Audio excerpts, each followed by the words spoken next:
Guerina Alô? Camargo. Alô? Guerina, que nome bonito. Obrigada. Bom, eu sou o Luca. Gabi? Gabi, certo? Mônica. E ela é a Mônica. Tá bom. Já começou? Começou. Então, a gente tem a matéria de conservação e a gente viu que, por enquanto, não existe uma faculdade sobre isso. Acho que agora entrou uma faculdade, acho que em Belo Horizonte, né? Eles lançaram em Minas Gerais. Sim. Uma faculdade mais voltada para esse cunho. Mas está ganhando uma notoriedade um pouco maior recentemente. Você acha, assim, no meio artístico, você acha que essa área de conservação tem a notoriedade que merecia? O que você acha? Olha, é que na verdade é muito. Mesmo a história da museologia, de todas essas matérias, é um pouco novo no Brasil ainda. Sim. Né?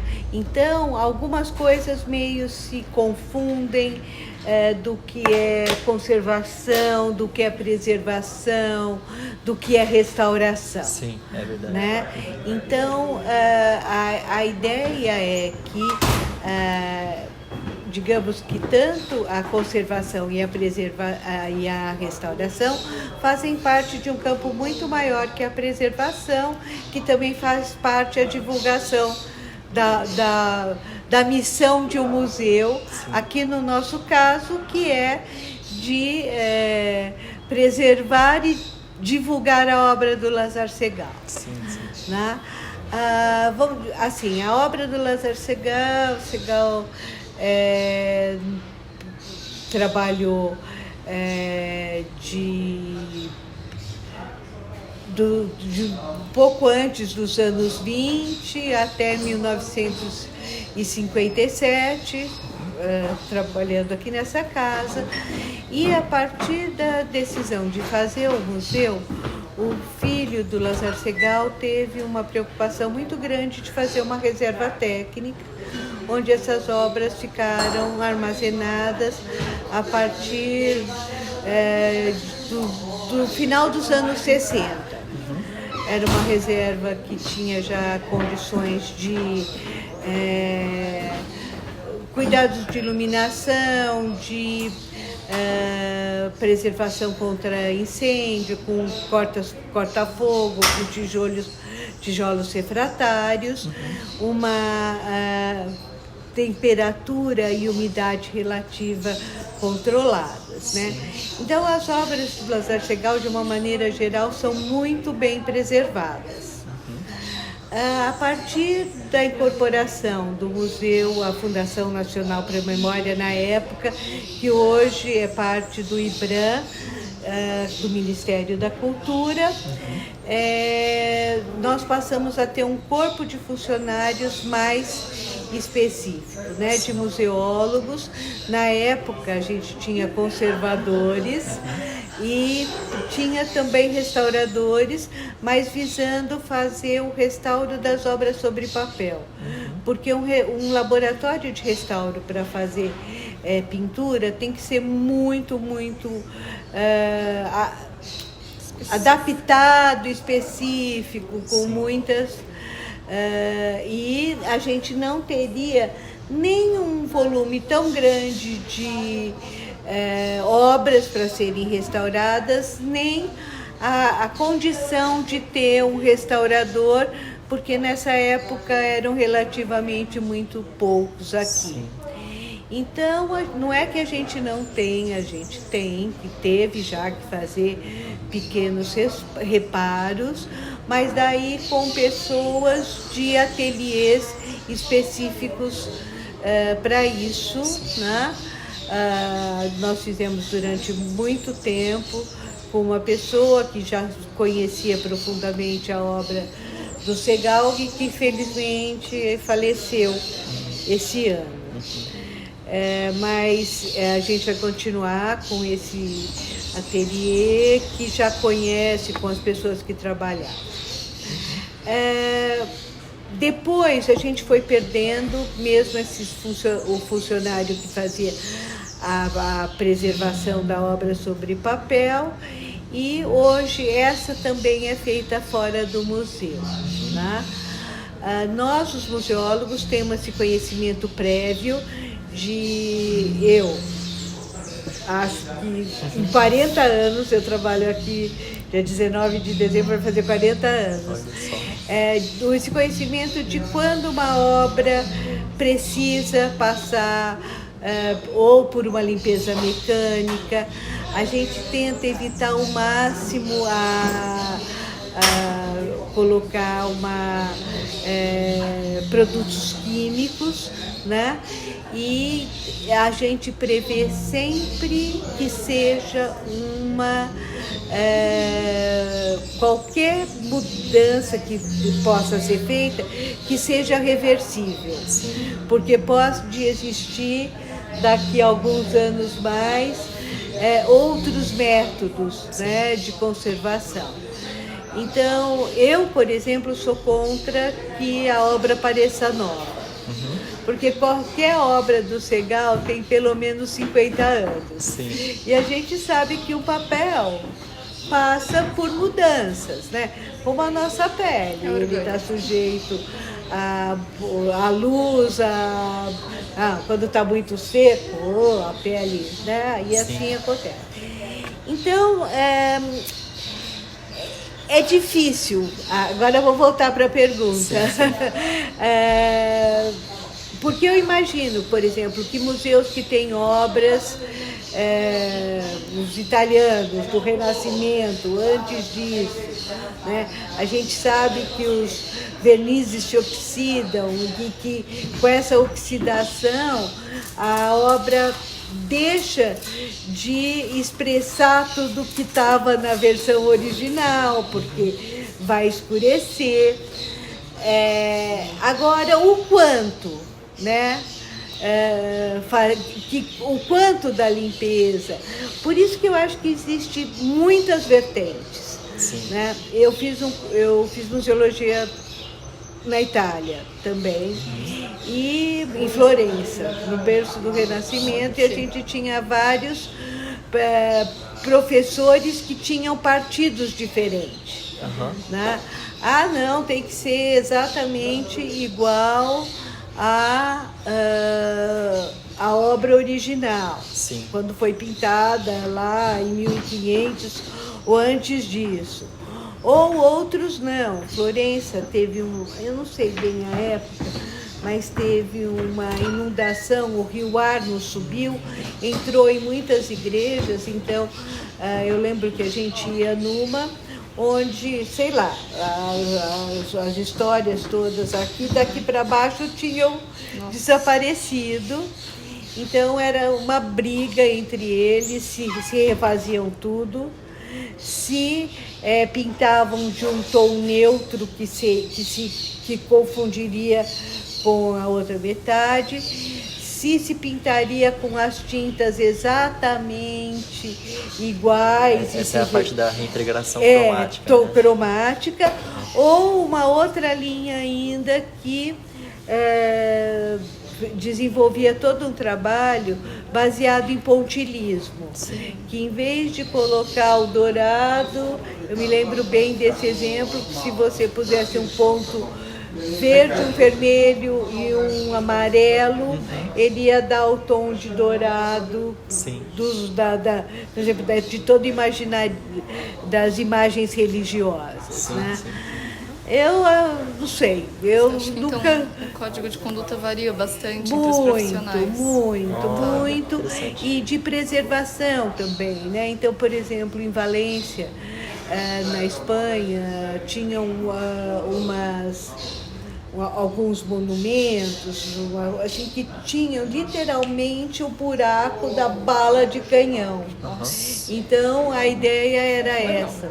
Por que não restauraram esse prédio? Porque a cidade tomou um partido que a guerra a guerra que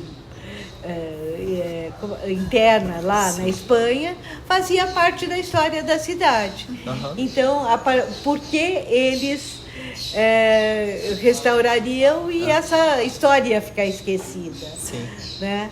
Então, eu acho que caso é um caso. Entendi. Né? É claro que, por exemplo, se acontece um acidente com uma obra e que vamos dizer, esse acidente pode provocar uma deteriorização muito maior da obra, é claro que ela deve ser estancada, né?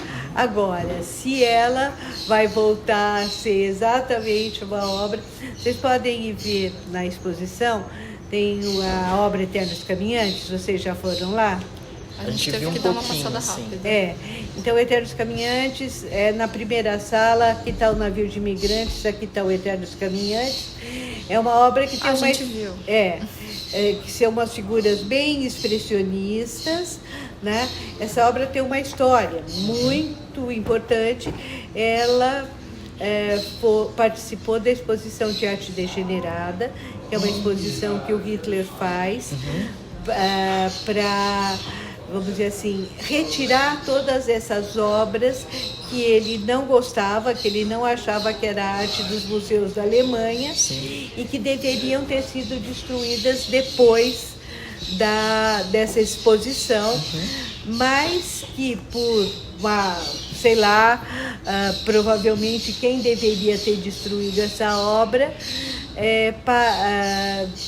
coloca ela, parece que num sótão ou num sei lá onde, e o Segal já estava bem doente, mas o Marchand acha a obra e oferece para a Dona Geni.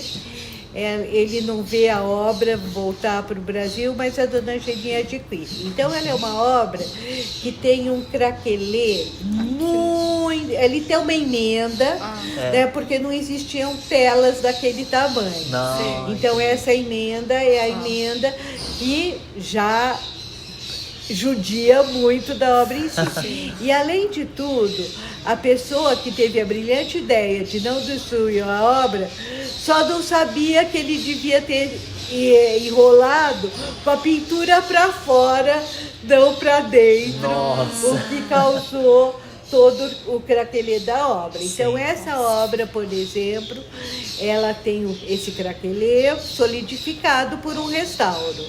Né? Então, se isso não tivesse acontecido, ela já poderia estar muito mais destruída, né? Caindo. E eu sou testemunha disso. A gente emprestou essa obra para o Museu dos Estados Unidos, e quando eu cheguei para pegar a obra de volta, né, para trazer para o Brasil, eu fui no domingo, a obra estava lá, perfeita. Na segunda-feira, tenho aqui no canto inferior esquerdo, faltava um pedaço assim, do tamanho de uma unha, da minha unha do dedão, que tinha caído. Eu imagino, não sei, que foi uma vassoura, sabe? Porque e tinha caído um pedaço, porque devia ter acontecido alguma coisa para que ela tinha. Aí uma loucura, liga para o Brasil, faz, e ela veio para ser restaurada aqui, porque se a gente fizesse todo o processo para ser restaurada nos Estados Unidos, teria muito mais problema, né? Mas isso a gente sempre toma a resolução consultando os museólogos, a direção do museu, né? Qualquer procedimento que a gente vá fazer. Então, não sei se respondi um pouco. Não, respondeu bastante. Sim, com certeza. Até partes que a gente ainda vai perguntar, talvez. Você já comentou, mas eu gostaria que você pegasse um pouquinho, desenvolvesse um pouquinho mais na sua fala. Se aqui no museu existem, assim, ferramentas, um controle ambiental, né? Estratégias adotadas para a preservação do acervo do museu, né? Seja umidade, temperatura, né? Sim. Essas coisas. A gente tenta manter 22 graus e uma umidade de entre 55 e 60 graus.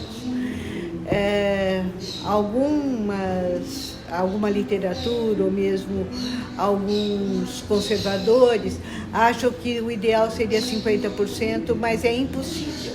A gente já tentou de todas as maneiras, mas nesse ambiente, aqui em São Paulo, a gente precisaria, sei lá, ter as salas a 10 graus, né? Porque vamos dizer assim, é o ar frio que mantém o ar seco. Sim. Né?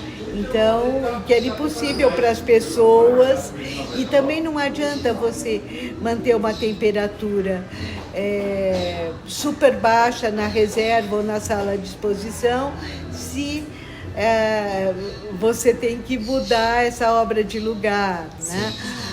Sempre que a gente vai emprestar uma obra, a gente exige o Facility Report do museu para onde ela vai, e pelo menos para tentar manter o que a gente mantém aqui.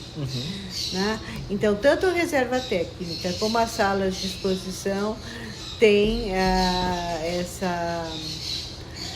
Nem sempre a gente consegue manter muito em cima das medidas que a gente acha melhores, mas desde já dos anos 70 que a gente tem esse controle. Perfeito. Eu esqueci de comentar mais a questão da luz também. Então, a luz, a gente sabe, por exemplo, que principalmente as obras sobre papel, principalmente as aquarelas, tem muito mais problema, né? A gente tem também, a gente mede, né, os looks que está incidindo em cada obra, e principalmente as aquarelas a gente deixa um período menor em exposição. Sim. A gente troca mais as aquarelas do que as pinturas. Sim, faz sentido. Né, na exposição. Perfeito. Deixa eu ver aqui. Eu imaginava, né, que essa questão do código de ética, a gente teve já esse código de ética, etapa por etapa, né, das coisas ali, e eu pensava que o conservador, né, ele tinha que seguir à risca aquilo, mas eu vejo que existe uma certa flexibilidade, né, para... Olha, assim, faz 40 anos que eu trabalho aqui, a gente já teve grandes embates. Sim. Sabe, entre os museólogos e os conservadores, principalmente. Porque eu falo, é claro que é uma piada, que o conservador, por ele, não exporia obra nenhuma.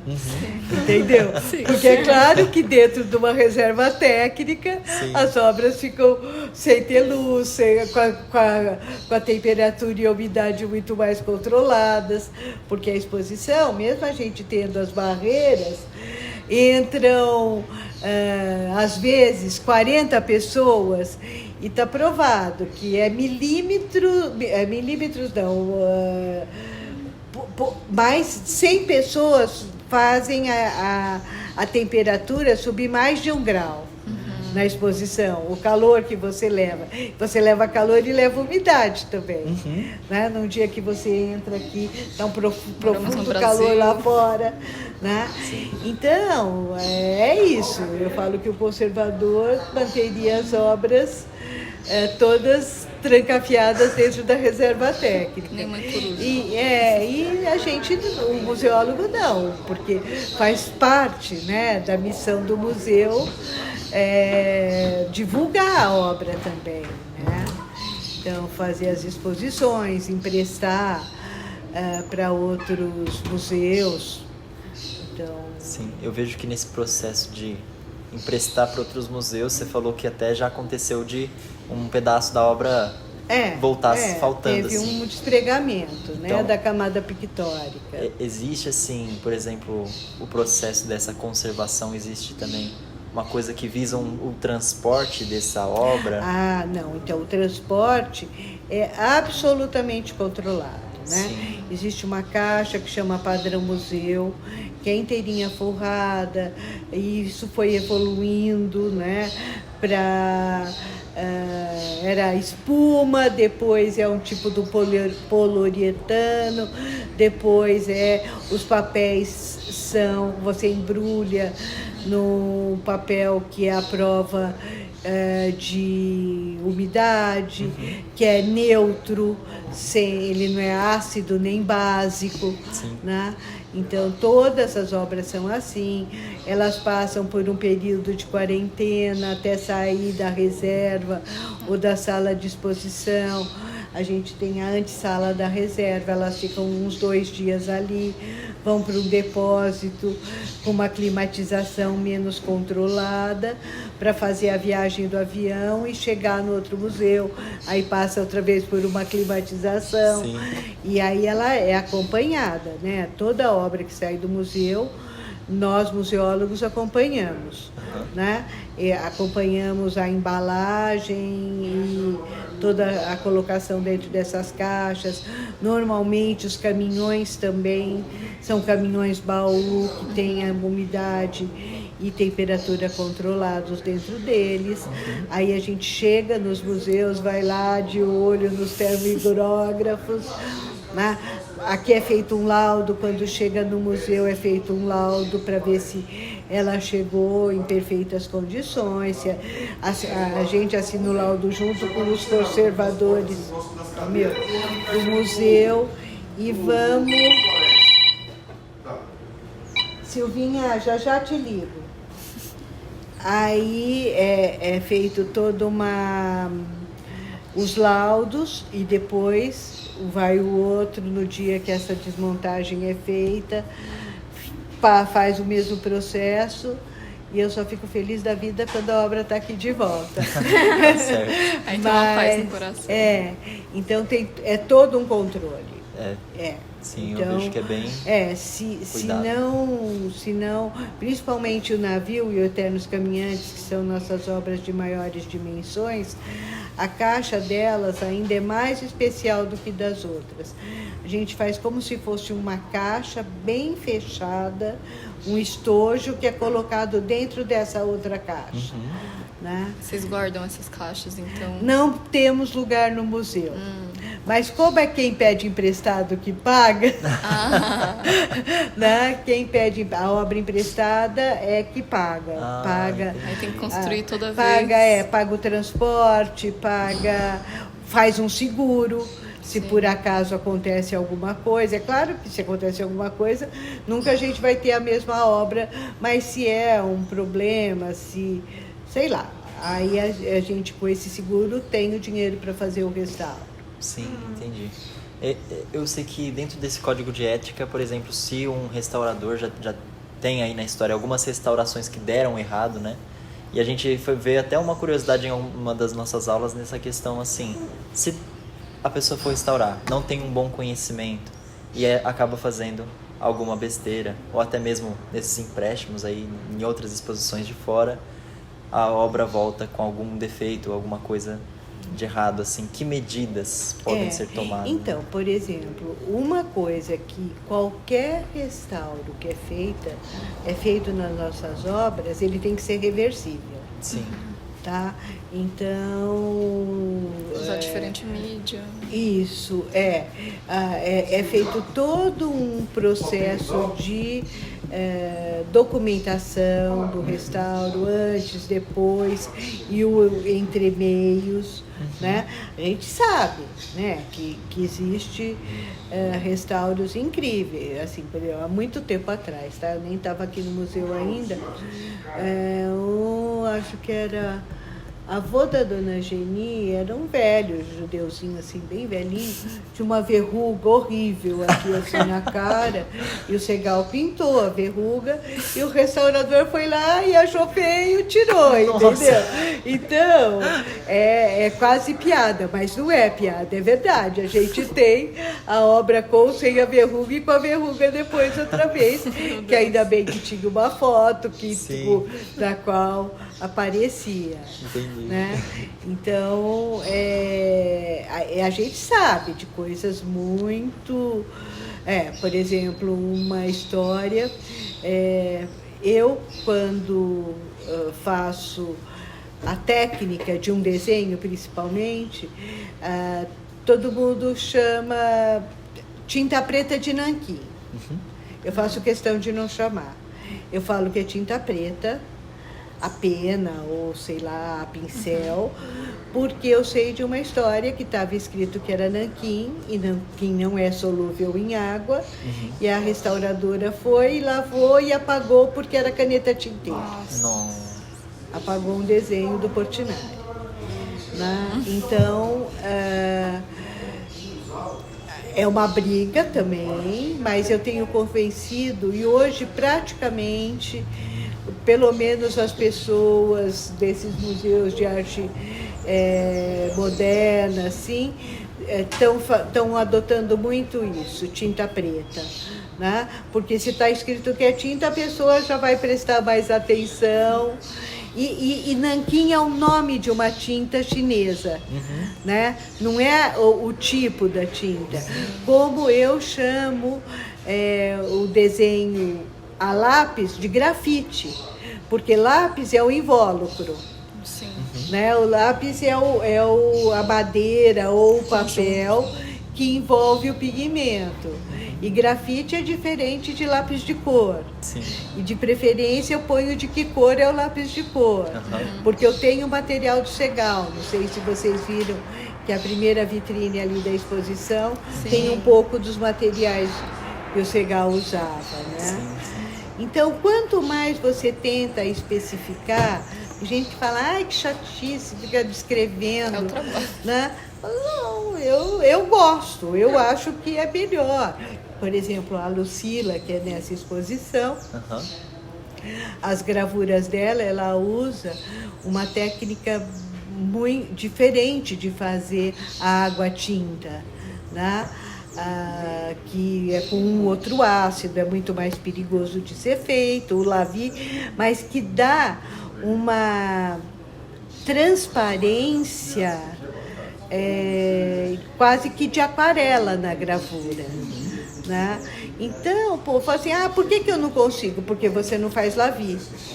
Entendeu? Então, daí, se pelo menos está escrito lá que é Lavi, a pessoa já fala, vai se informar, não é? Então, é um pouco isso. Você cuida das duas? Eu trabalho com o Lazar Segal, mas eu ajudo a fazer a exposição temporária, né? Então o curador veio, ai, que chatice esse monte de nome aqui. Falei, se você quiser a gente pode tirar. Daí ele, pensando bem, é interessante. Eu falei, tá bom, então vamos deixar. E acho que para finalizar, uma coisa que é muito interessante, não sei se o Lazar Segal ele explorou esse caminho, mas tem a obra efêmera, né? Então precisa-se de um estudo para saber qual que é a intenção do artista para você fazer a restauração, né? Eu queria que você falasse um pouco desse processo, assim, do começo ao fim de uma restauração. Qual que seria as etapas, não de uma restauração em si, mas de conservação? Né? Eu acho que, por exemplo, o Segal não tem. Não estava na moda ainda. Sonhando os conservadores. Não estava na moda ainda. Essas instalações, essas coisas. Sim. Agora, eu já trabalhei um pouco com isso, porque eu ajudei a fazer a catalogação da obra do Leonilson. Sim. E o Leonilson tinha. Sim. Né? Mas ainda não era essas que são assim, uma instalação com 800 mudas de manjericão, 30 de alecrim. E o museu quer comprar isso? Vai conservar como? Vai guardar onde? Então eu acho que nesses casos a obra é a instalação onde ela foi, no local específico onde ela foi, e que foi transformado num vídeo, em fotografias e tal. Se quiser, daí, se for refazer em algum lugar, tá bom. É entendeu? Não é a obra mais. Sim. Entendeu? Porque essa obra, vamos dizer assim, o manjericão cresceu, a flor deu flor, caiu, morreu. Aquela instalação não existe mais. Né? Então tem algumas que é mais fácil. O quarto vermelho, tá lá as peças. Você tem a especificidade de onde era, como era, tudo bem. Mas de qualquer maneira, a obra para mim é a primeira. tá? Então você pode até fazer remontagens, tudo, mas, porque tem artistas que já deixam, mas assim, também fala assim, deve ser usado 1000 rosas vermelhas. Daí essa chata, porque fala assim, é rosa brasileira ou colombiana? Porque a colombiana é uma rosa desse tamanho, entendeu? Então vai ocupar um espaço muito maior do que um botão de rosa brasileira. Vai mudar. Entendeu? Entendeu? Então, é bem difícil. Sim. Eu acho bem complicado. Mas eu acho que existe justamente os partidos que o museu toma de como usar isso, e se isso está bem explicado, ok. Né? O problema é falar que a obra do artista que já morreu, que não está nem ali não está aí para ver se era assim mesmo que ele queria que ficasse. Né? Antes de finalizar, também queria fazer mais uma pergunta de vocês conseguem restaurar e conservar tudo aqui? Ou muito acontece de... Não, hoje a gente faz tudo fora. Tá? Tudo fora. A gente faz tudo fora. A gente já teve uma época que fazia limpeza mecânica aqui, tudo. Mas, porque a gente tem 3 acervos, né? O de obra, o de documentos, que são os documentos que o Segal guardou, né, pela vida inteira, textos, as cartas, as reportagens que saíram, as coisas de saúde dele, tá? E temos fotografia. Fotografia, então, tem um processo de restauro muito, muito mais complicado do que o da obra de arte em si. A gente teria que ter outro tipo de reserva, porque requer uma temperatura muito mais baixa, né, para conservação. Nós ainda não temos isso, mantemos da maneira como é possível. Então, a gente hoje não faz com pessoas que a gente conhece. É claro que eu sei que eu quero que tire determinados pontos de oxidação, que normalmente nas obras do Segal já são consolidados. Acho que a gente, a não ser uma vez, a gente não tem a oxidação ou o fungo vivo, né? Eles todos já são oxidados mesmo. Então, mas a gente faz fora. Então, mas eu sei, olha, eu não quero que o papel fique branco como se tivesse. Ele não era branco quando o Segal desenhou dele. Vai ficar branco agora? Tem horror. Vocês sabe? São responsáveis para direcionar. Para direcionar e falar. Então eu mostro, olha, eu acho que é muito parecido esse tom. Eu não quero, por exemplo, que passe verniz nessa obra, porque Segal não passou. Entendeu? Então a gente dá o direcionamento. E não é assim, eu não acho que deve, eu não quero. Sim. Né? Entendi. E essas pessoas que fazem, hoje em dia a gente nem precisa mais falar isso. Né? Já é absolutamente de comum acordo. Tá certo. Muito obrigada. Foi muito obrigada. bom mesmo. Que bom. Muito obrigado pelo seu tempo. Viu? Dá, imagina. Falar de forma muito boa também, detalhada, eu gosto das histórias. Nossa professora vai ouvir. Prática. Sim, experiência. É verdade. Eu falei assim, tinha que ter algum benefício da gente envelhecer. E tem. Né?